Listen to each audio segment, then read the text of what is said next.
Magandang araw po mga Inday Kagtuto.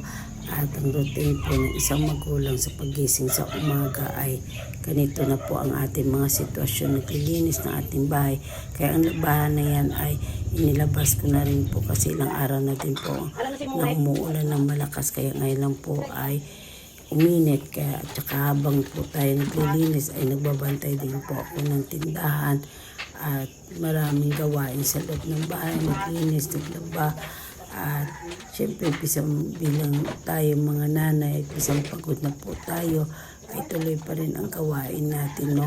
Walang tigil-tigil sa araw-araw ng ating mga pagtatrabaho. Kaya ako, pag may bumibili sa akin, agad ko nililista o nilalagay agad sa notebook na yan para hindi ko po makalimutan kung magkano pong aking income sa araw-araw.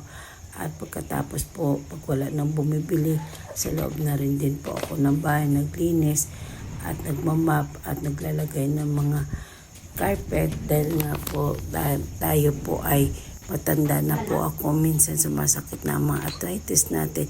Kaya nilalagyan ko po yan dyan ng hapin yung sahig kasi malamig po pag tiles po sa paa natin. Kaya nilalagyan ko rin po ng maliit na carpet na yan.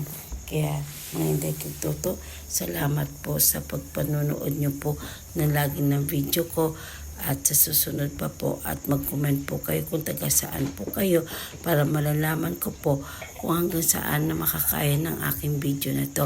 Mga Inday Kagtuto, salamat po. God bless. Good night po.